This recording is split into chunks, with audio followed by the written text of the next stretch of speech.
that property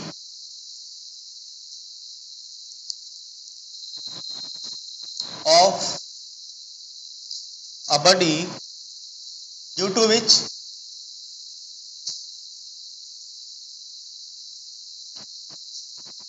it resists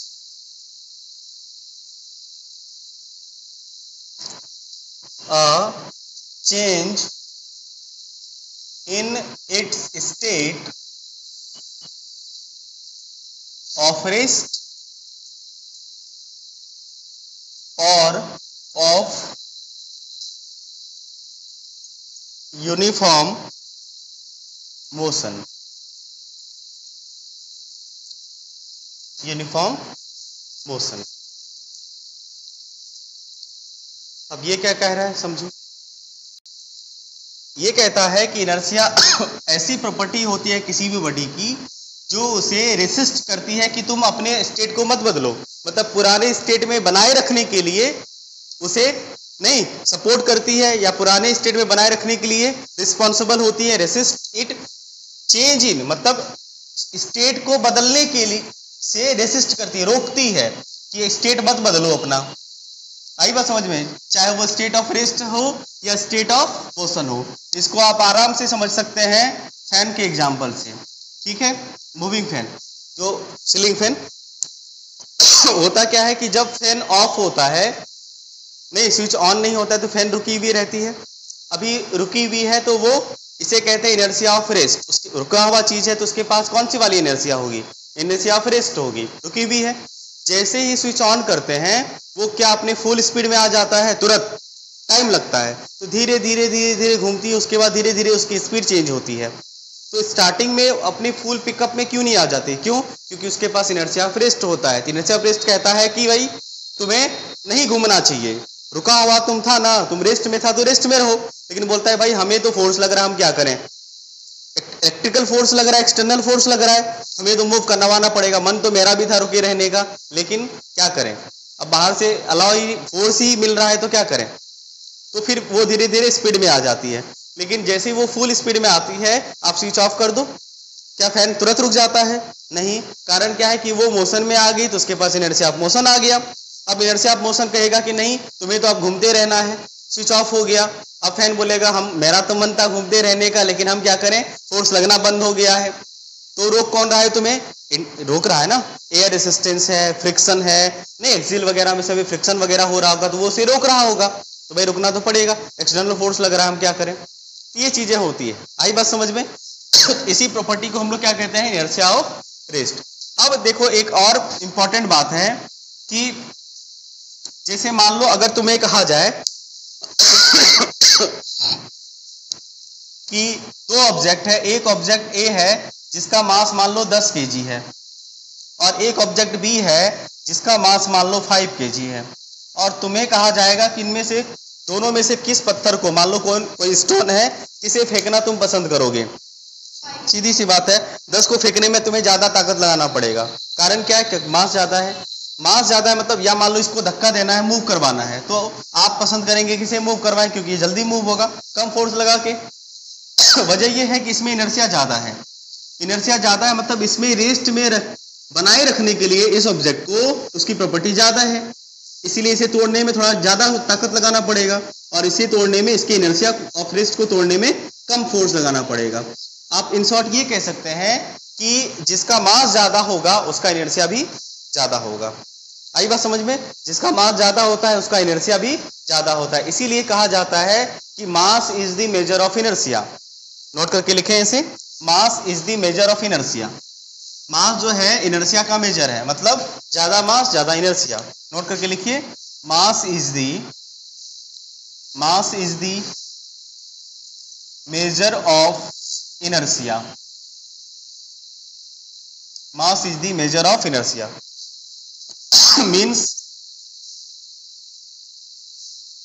means जिसके पास ज्यादा मास होगा उसका इनर्शिया भी ज्यादा होगा, ठीक है। Means heavier mass object have more inertia, means heavier mass have more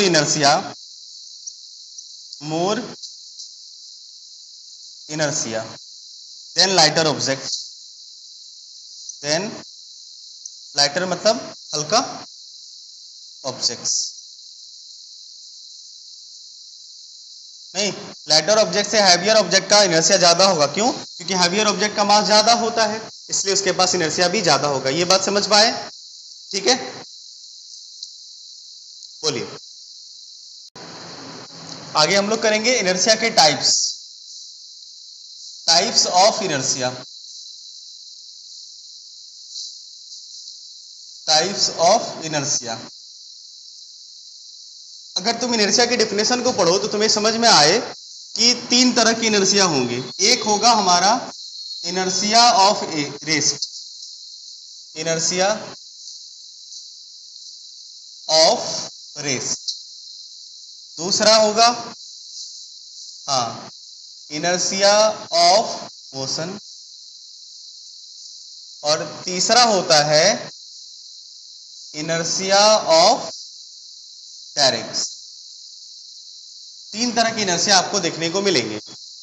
एक इनर्शिया ऑफ रेस्ट, दूसरा इनर्शिया ऑफ मोशन, तीसरा इनर्शिया ऑफ डायरेक्शन। इसको समझिए, क्या होता है इनर्शिया ऑफ रेस्ट, क्या होता है इनर्शिया ऑफ मोशन, और क्या होता है इनर्शिया ऑफ डायरेक्शन। इसको समझने की कोशिश करते हैं। ठीक है, चलो देखिए। इनर्शिया ऑफ रेस्ट का मतलब होता है अगर ऑब्जेक्ट रेस्ट पे है, समझो डिप्रेशन इनर्शिया का ही पूछा जाएगा आपको, इसका बस समझना है ऐसे। अगर ऑब्जेक्ट मान लो रेस्ट में है तो उस ऑब्जेक्ट को रेस्ट में बनाए रखने के लिए जो इनर्शिया उसके पास है वो इनर्शिया ऑफ रेस्ट कहलाएगा। अगर ऑब्जेक्ट मोशन में है, ठीक है, अगर मोशन में है तो वो चाहेगा कि मोशन में ही रहे, इस इनर्शिया को हम लोग क्या कहेंगे? इनर्शिया ऑफ मोशन कहेंगे। और तीसरा inertia of direction. Inertia of direction का ये मतलब हुआ अगर ऑब्जेक्ट जिस डायरेक्शन में मोशन में है, जैसे मान लो अगर वो चाह रहा है, जैसे इसका बेस्ट एग्जांपल समझो कि जैसे मान लो कोई कार है, वो स्ट्रेट लाइन में चल रही है अभी सीधी रोड में, अचानक सा टर्न आया तो कार जैसे टर्न होता है तो कार में बैठे पैसेंजर को एक फॉरवर्ड फोर्स फील होता है दरवाजे की तरफ, नहीं लगता है कि बाहर चले जाएंगे कार के हम लोग। कारण क्या है कि हम कार के अंदर हैं और कार मोशन में, तो हम भी मोशन में, तो हमारे पास इनर्शिया ऑफ मोशन है। किस डायरेक्शन वाली? स्ट्रेट लाइन वाली। लेकिन जैसे ही हम टर्न लेते हैं तो हमारा inertia of direction inertia of direction हमारे पास तो इस डायरेक्शन में चलने का है। टर्न लेते हैं, डायरेक्शन बदल जाता है, लेकिन हमारी टेंडेंसी क्या होगी भाई, जिधर हम चल रहे तो उधर ही चलते रहें। इस चक्कर में जब आप कार ऐसे टर्न होती है तो आप इधर फेंक के चले जाते हैं, लगता है कि इस डायरेक्शन में आपको फोर्स लग रहा है। कारण क्या है? कारण आपके पास इनर्शिया ऑफ डायरेक्शन है। आई बात समझ में? तो ये कुछ चीजें हैं जो आपको समझनी है। इसके बेसिस पे अब हम लोग कुछ एग्जाम्पल समझेंगे। इनर्शिया ऑफ डायरेक्शन का हमारी डेली लाइफ में क्या यूज है, इनर्शिया ऑफ रेस्ट का, इनर्शिया ऑफ मोशन का क्या क्या हम लोग अपने आसपास इसे कैसे देखते हैं, इसे कैसे महसूस करते हैं, इसे एग्जाम्पल से समझेंगे। ठीक है, चलिए इनर्शिया ऑफ रेस्ट को पहले समझते हैं। देखो, इनर्शिया ऑफ रेस्ट की वजह से हमारे आसपास बहुत सारी ऐसी फिनोमेनाएं होती है जो आप महसूस कर सकते हैं। ठीक है, इसके कुछ एग्जाम्पल्स करेंगे इनर्शिया ऑफ रेस्ट के, और उसी एग्जाम्पल से इसको हम लोग समझेंगे। जैसे कि पहला,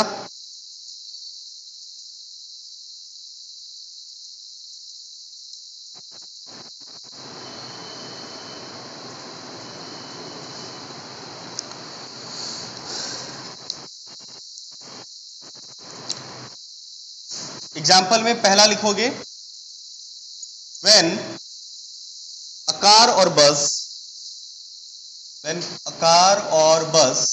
starts suddenly, inertia of rest heading देखे, starts suddenly,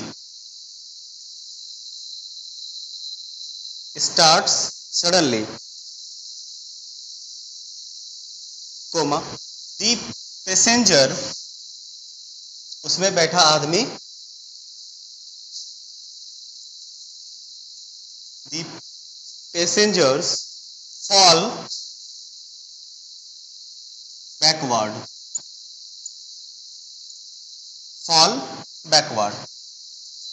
ठीक है, इसे समझो। जब मान लो कोई 4 कार या बस या कोई भी मूविंग व्हीकल्स होंगे जो अभी मान लो बस रुकी हुई है या कार रुकी हुई है या मान लो बस रुकी हुई है और आप गए बस में बैठ गए आराम से सीट पे। अब क्या हुआ, आप मान लो गाना सुन रहे हैं या कहीं देख रहे हैं और बस आपको नहीं पता कि बस एकदम अचानक से चलना स्टार्ट हो गया। तो जब अचानक से बस चलना स्टार्ट होता है तो आपने महसूस किया होगा कि आप सीट पे बैठे हैं, ऐसे पीछे की तरफ धक्का लगती, महसूस किया होगा आपने। नहीं, अगर अचानक से चलना स्टार्ट हो जाए या जैसे बाइक वगैरह पे भी होता है कि अचानक से बाइक आगे जाती है तो पीछे झुक जाते हैं, तो पीछे की तरफ एक फोर्स फील होता है आपको। कारण क्या है? कारण ये है क्योंकि आपके पास इनर्शिया ऑफ रेस्ट है। अभी बस रुकी हुई थी, आप बस के सीट पे बैठे हैं, आप भी रुके हुए हैं, बस के रिस्पेक्ट में आप भी रेस्ट में हैं, बस भी रेस्ट में, आप भी रेस्ट में हैं। अब क्या हुआ, बस चलना स्टार्ट हुआ तो बस के कांटेक्ट में जितनी भी सारी चीजें होंगी वो चलनी स्टार्ट करेंगी। नहीं, बस पे मान लो फोर्स लगा, बस का इंजन है, बस को खींच रहा है, लेकिन आपके पास कौन सा इंजन है? आपके पास कोई इंजन नहीं, क्योंकि आप बस की मदद से ही खींचे चले जाएंगे। तो होगा क्या कि हमारा जो बस के कांटेक्ट में सीट है तो सीट स्क्रू वगैरह से टाइट होता है, तो बस चलना स्टार्ट किया तो बस के कांटेक्ट में जो सीट है सीट भी चलना स्टार्ट करेगा। तो सीट पे हमारा क्या होता है, हाफ पार्ट सीट पे होता है और हाफ फ्री टू होता है, यानी कमर के नीचे वाला जो पार्ट होता है वो सीट के कांटेक्ट में होता है, लेकिन उससे ऊपर वाला पार्ट आप आराम से मूव करवा सकते हैं। नहीं, ये आराम से मूव कर सकता है।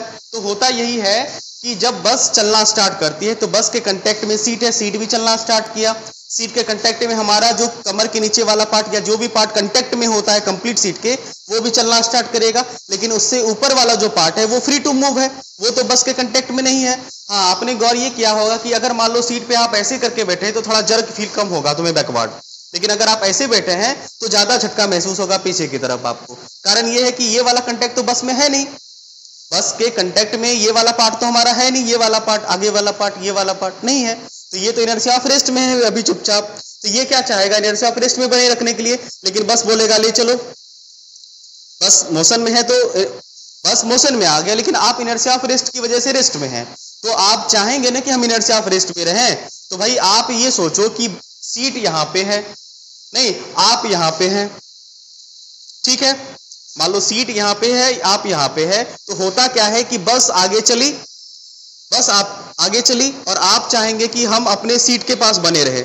इस वजह से क्या होता है, मतलब सीट यहाँ पे था तो यहीं बनेंगे, तो सीट आगे जाएगा, आपको या तो सीट आगे धक्का मारेगा या आप सीट को धक्का मारिए, मतलब आपके पास जो सीट है वो सीट आपका लग रहा है कि आपको आगे की तरफ शिफ्ट कर गया, या एक तरह से ये कहिए कि आप पीछे की तरफ शिफ्ट कर गए, ताकि सीट आपको लग रहा है कि आपका सीट पीछे है, मतलब आपका स्टेट जो है, आपका जो स्टेट है वो यहाँ पे है, ठीक है। आपके पास दो हिस्से हैं, इधर वाला, ये वाला हिस्सा मान लो आगे चला गया और ये वाला हिस्सा यहीं बना रहेगा, तो तुम देखो ये वाला हिस्सा आगे चला गया क्योंकि ये वाला हिस्सा आपके सीट के कांटेक्ट में है, ये वाला पार्ट आप बॉडी के सीट के कांटेक्ट में है, तो ये आगे चला गया। तो ये जब आगे जाएगा तो ये वाला पार्ट जो कांटेक्ट में नहीं देखो ये अभी ऐसे था, ये अगर आगे जाएगा तो नहीं लग रहा है कि ऊपर वाला पार्ट पीछे गया है।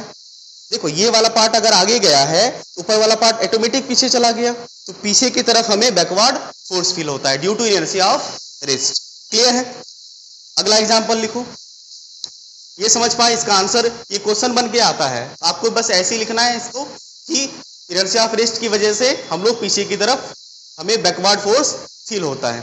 ठीक है, बुक में भी लिखा होगा, डिटेल्स में पढ़ लेना, थोड़ा मैकेनिज्म समझ पाए होता क्या है, क्यों पीछे की तरफ झुकते हैं, समझ पाए। गुड, अगला लिखो, व्हेन अ ट्री, दूसरा, when a tree is shaken, shaken, shaken vigorously, its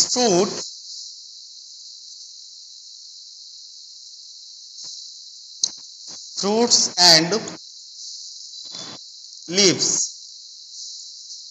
fall down, ये भी समझ लो ऐसा क्यों होता है।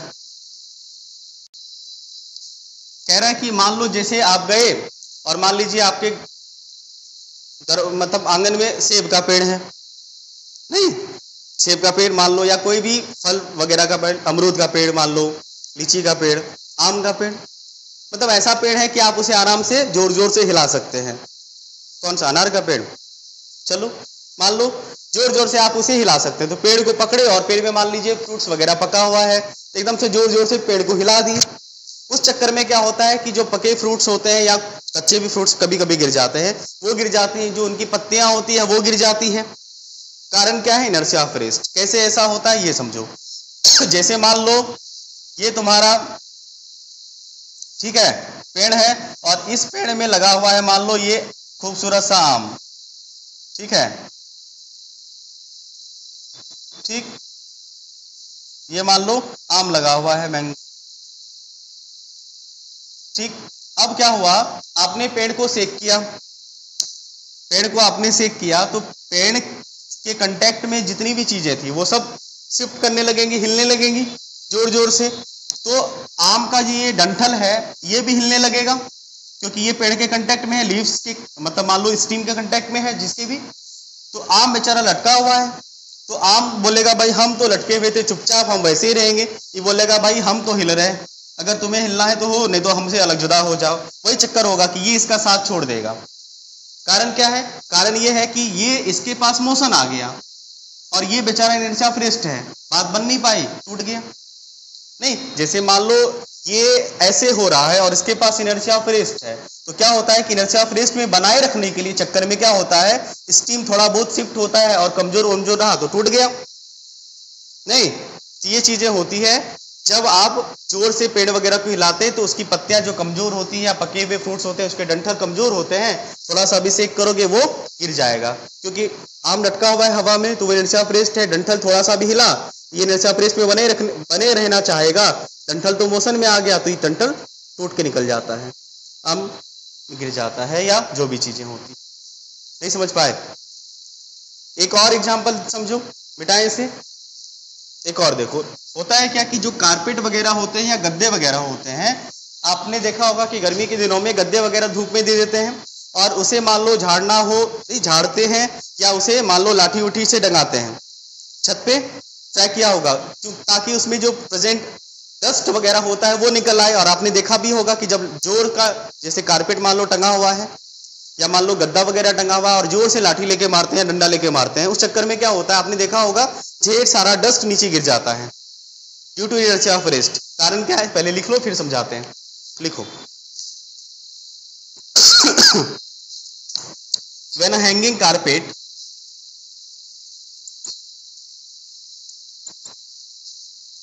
when a hanging carpet is beaten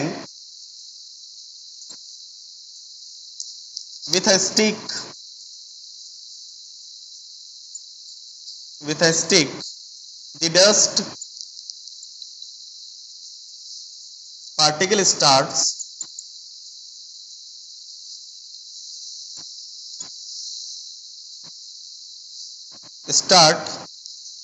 coming out of it। ठीक है, इसे समझिए। अब देखो when hanging carpet is beaten with a stick the dust particle coming out of it, इसका क्या मतलब हुआ समझो। जैसे मान लो ये कारपेट है, इस कारपेट में ढेर सारे मान लो डस्ट फंसे हुए हैं, नहीं, और ये मान लो लटक रहा है। जब इसे जोर से पीटोगे, नहीं डंडा से मारोगे, तो क्या होगा, कारपेट शिफ्ट कर जाएगा, कारपेट पे लगेगा फोर्स, कारपेट का स्टेट ऑफ रेस्ट बदल के मोशन चला जाएगा। लेकिन बेचारा जो इसमें फंसा हुआ डस्ट है उसके पास इनर्शिया ऑफ रेस्ट है नहीं। आप तो कारपेट पे डंडा मार रहे हो ना, तो उसमें जो बीच में गैप रह जाता है वो कहाँ जाएगा, जहां पे डस्ट फंसा हुआ है उस पे मान लो हाँ उनमें से कुछ डस्ट वालों पे भी डंडा लगा होगा, तो कुछ डस्ट जिसपे मान लो डस्ट वालों पे डंडा लगा होगा या उस फोर्स का इफेक्ट उस डस्ट पे गया होगा तो वो डस्ट भी शिफ्ट किया होगा कारपेट के साथ। लेकिन कुछ कुछ डस्ट ऐसा होता है, मैक्सिमम डस्ट जो होगा उस पे फोर्स का इफेक्ट नहीं होता, वो ग्रेविटी की वजह से नीचे गिर जाती है क्योंकि वो इनर्शिया ऑफ रेस्ट होता है। अभी तो डस्ट में फंसा हुआ, अभी तो कारपेट के अंदर फंसा हुआ है इसलिए वो कारपेट के साथ बना हुआ है, कारपेट ने उसका साथ छोड़ दिया तो बेचारा ग्रेविटी की वजह से अर्थ उसे अपनी ओर खींचेगी नहीं, जिसकी वजह से वो नीचे चला आता है। ठीक है, समझ पाए बात को? ये चीजें होती है, ध्यान में रखेंगे। समझ पाए कैसे ये डस्ट वगैरह कारपेट से अलग हो जाता है, इनर्शिया ऑफ रेस्ट की वजह से। इसी तरह के बहुत सारे एग्जांपल है, आप समझ सकते हैं। 2-3 हमने आपको बस डेमो दिया, समझ पाए? ठीक है, अगला इनर्शिया ऑफ मोशन को समझते हैं।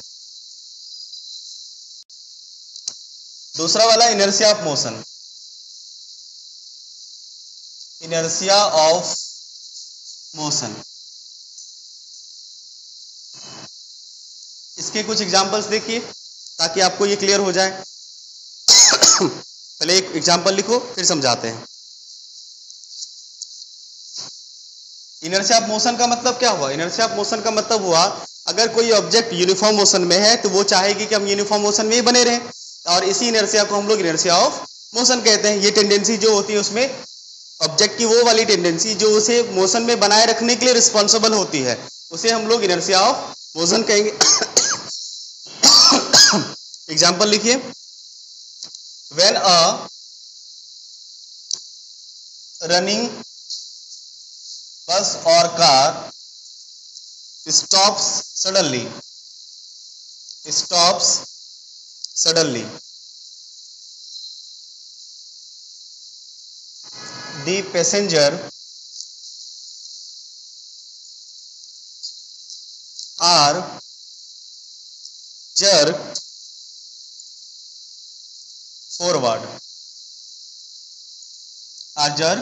forward। कैसे समझो?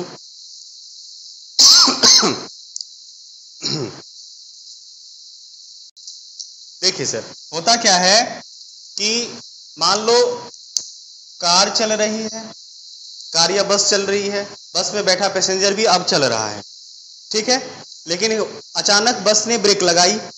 और होता भी है, बस जब ब्रेक लगाता है, अगर आप मान लो ऐसे बैठे हो बस पे या सीट पे भी ऐसे बैठे हो आराम से, एकदम जोर का अगर ब्रेक लगा, नहीं आगे नाक मुंह या सर फूट भी सकता है, आगे की तरफ जर्क महसूस होता है, लगता है पीछे से कोई धक्का दे रहा है। कारण क्या है? Inertia of motion. बस चल रही है, उसके पास मोशन है, बस में बैठा आदमी भी चल रहा था जब बस मोशन में थी।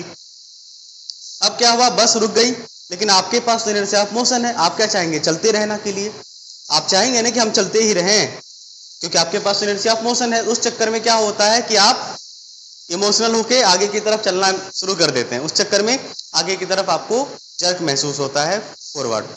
तो उसके बचने के लिए क्या करना चाहिए? आगे जब लगे कि धक्का लग रहा है या ब्रेक लगने वाला है, ऐसा होता है ना, तो जोर से आगे हाथ ऐसे दे दो।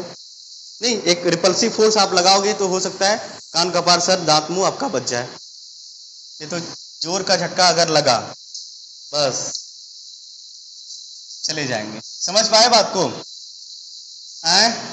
एक और एग्जांपल समझिए।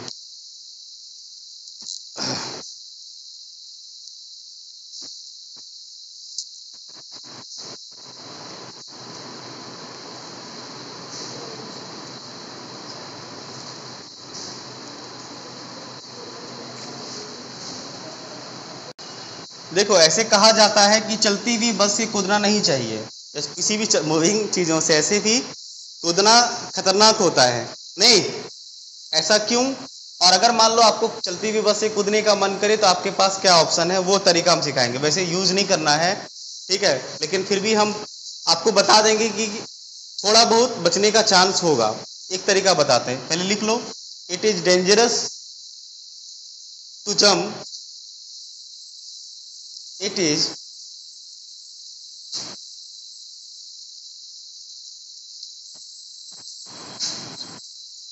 Dangerous to jump out of a moving bus, या ट्रेन जो भी, आउट ऑफ अ मूविंग बस हो, ट्रेन हो, इटीसी। ऐसा क्यों और इससे बचने के लिए क्या किया जाए, समझो। ये तो स्वाभाविक बात है कि ये सबको समझ में आ रहा है कि चलती हुई बस से नहीं कूदना चाहिए। कूदोगे तो फिर देह हाथ नाक मुंह सब टूट जाएगा और हो सकता है बचो भी नहीं तुम। ऐसा क्यों होगा? क्यों गिर जाते हैं? जैसे बस से मान लो निकले तो आराम से प्लेटफॉर्म पे रह जाए, क्यों गिर जाते हैं? कारण है इनर्शिया ऑफ मोशन। ये कि बस में तुम थे बैठे हुए, और जब तक तुम बस के गेट पे मान लो खड़े ही हो, अब कूदने वाले हो, उससे पहले तुम बस चल रही है, तो आप भी उस हिसाब से मोशन में हो, आपके पास इनर्शिया ऑफ मोशन है। आप क्या होगा कि जब आप बस से नीचे उतरोगे, ग्राउंड पे आओगे, तो आप तुरंत इनर्शिया ऑफ रेस्ट से, सॉरी, इनर्शिया ऑफ मोशन से इनर्शिया ऑफ रेस्ट में नहीं आओगे, लेकिन तुम्हारे पास है इनर्शिया ऑफ मोशन, लेकिन तुम चाहते हो रुकने के लिए। उस चक्कर में क्या होगा, तुम्हारी बॉडी चाहेगी इनर्शिया ऑफ मोशन को बनाए रखने के लिए। मन तो तुम्हारा है रुक जाए, लेकिन मन से क्या होगा, इनर्शिया ऑफ मोशन को बनाए रखना पड़ेगा तुम्हें। उस चक्कर में बॉडी चाहती है कि हम दौड़े, और तुम चाहते हो नहीं दौड़े, तो मन और तुम्हारे बीच विरोधाभास चलता है।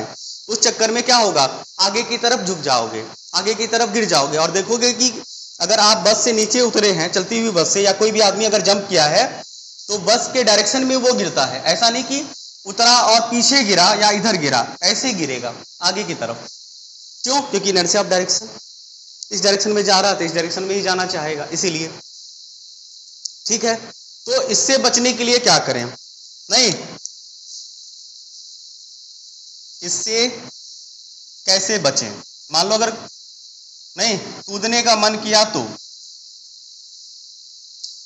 दांत मुंह टूटने से कैसे बचे, या सर फूटने से कैसे बचा जाए?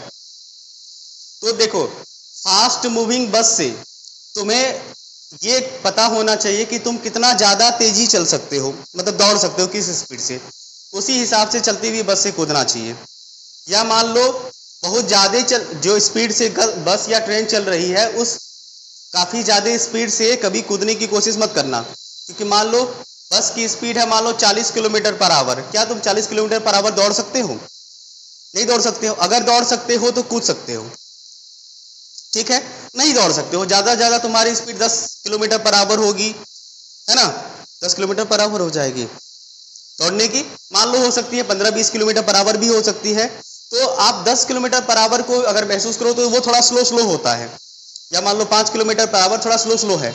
या मान लो जब बस थोड़ा स्लो होगा, तो आपने देखा होगा कि बहुत सारे पैसेंजर की ट्रेन चल ही रही है, रुकने वाली है प्लेटफॉर्म पे, नीचे कुदर जाता है। और जब वो पैसेंजर ट्रेन से उतरता है, आपने गौर किया होगा कि वो रुकता नहीं है, कुछ दूर तक दौड़ता है ट्रेन के मोशन के डायरेक्शन में। क्या उसे इनर्शिया ऑफ डायरेक्शन पता है? नहीं, नेचुरल चीजें होती है ये, ऑटोमेटिक। तो यही चीजें हैं कि अगर चलती हुई बस से तुम्हें उतरना है, तो आप ये काम करो कि जैसे ही बस से उतरो, रुकने की कोशिश मत करना। आप बस के डायरेक्शन में या जिस डायरेक्शन में मूविंग ऑब्जेक्ट चल रहा था, उसी डायरेक्शन में कुछ दूर तक दौड़ते रहो एक सुटेबल स्पीड से, और धीरे धीरे खुद को स्लो डाउन करो, बच जाओगे। आई बात समझ में? तो ये तरीका, और आपने देखा भी है, होता भी यही है। इस तरह से आप बच सकते हैं।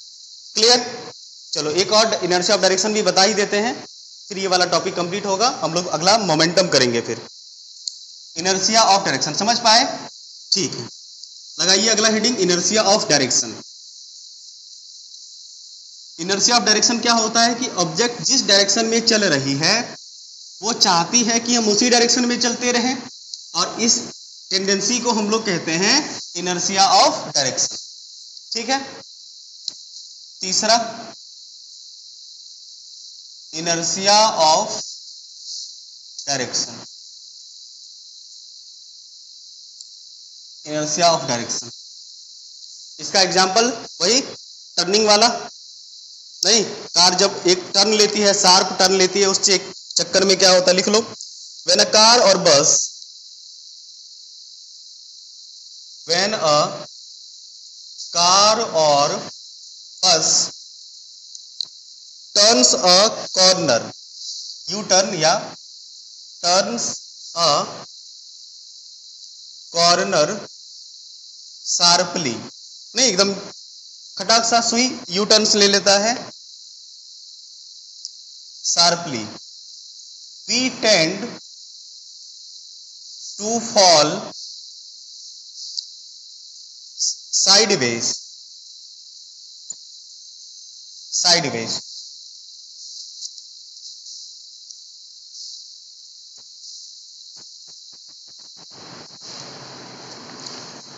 फॉल साइडवेज, इसे समझिए।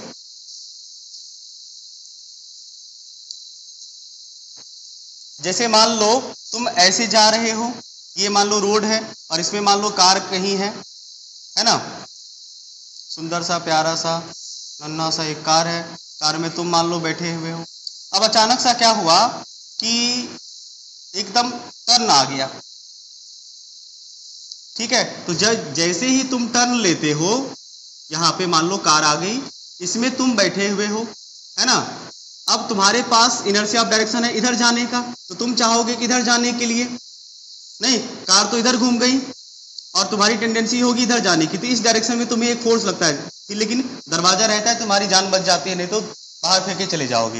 होता है ना, अगर मान लो बहुत ज्यादा स्पीड से शार्पली टर्न लोगे, अगर दरवाजा कमजोर हो तो बस निकल पड़ोगे फिर रोड के बाहर। कारण क्या है, आपके पास inertia of direction. Straight line में चल रहे थे, इसी लाइन में चलना चाहेंगे, लेकिन टर्न होती है नहीं, तो लेकिन हमारे पास इनर्शिया ऑफ डायरेक्शन है, तो हम इस डायरेक्शन में बने रहना चाहते हैं, इसीलिए हमें यहाँ पे एक इस डायरेक्शन में फोर्स फील होता है, ठीक है, due to inertia of direction. Matter समझ पाए? ये है आपका इनर्शिया। इनर्शिया टेंडेंसी होती है किसी भी ऑब्जेक्ट को अपनी पुराने स्टेट में बने रखने की, और ये 3 टाइप की हो सकती है। डायरेक्शन, इनर्शिया ऑफ रेस्ट, अगर ऑब्जेक्ट रेस्ट में है तो चाहेगी कि रेस्ट में ही बने रहे, या इनर्शिया ऑफ मोशन, अगर ऑब्जेक्ट मोशन में है तो वो चाहेगी कि हम मोशन में ही बने रहें। और तीसरा इनर्शिया ऑफ डायरेक्शन, अगर वो जिस डायरेक्शन में मूव कर रही है वो चाहती है कि उसी डायरेक्शन में मूव करते रहे, ठीक है। और इसके एप्लीकेशन भी आपने देखा, क्वेश्चन वगैरह इसी तरह से बनता है। एक बार इसको पढ़ लीजिएगा, बुक में लंबा चौड़ा लिखा रहता है कहानी। हम लोग कल अगले टॉपिक पे बढ़ेंगे। फर्स्ट लॉ आपका हो गया। फर्स्ट लॉ में इतनी सारी चीजें हैं। फर्स्ट लॉ को एक बात समझ लो, और कि फर्स्ट लॉ जो आया था ना न्यूटन्स का, वो सेकेंड लॉ के बाद आया था। पहले जो सेकेंड लॉ जो अभी हम लोग पढ़ेंगे वो पहले बना था, लेकिन बाद में हमको लगा कि सेकेंड लॉ को डिफाइन करने के लिए फोर्स की जरूरत पड़ती है, तो पहले फोर्स आना चाहिए, जो कि बाद में पता चला था, इसलिए उस चक्कर में इसे फर्स्ट लॉ का नाम दिया गया। और ये फर्स्ट लॉ न्यूटन्स का है नहीं।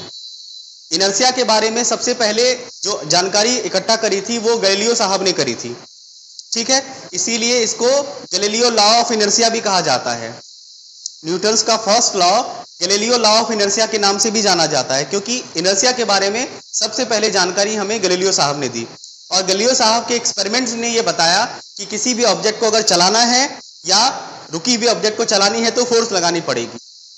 लेकिन उस टाइम न्यूटन पॉपुलर हुआ, उस चीज को ज्यादा एलोबरेट न्यूटन साहब ने किया, ये पॉपुलर हो गया, Newton first law of motion आ गया। क्लियर है? ठीक है, चलिए तो आज की क्लास यही समाप्त करते हैं। मिलते हैं अगले क्लास में।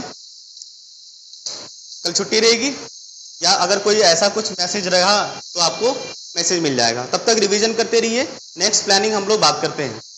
ठीक है, धन्यवाद।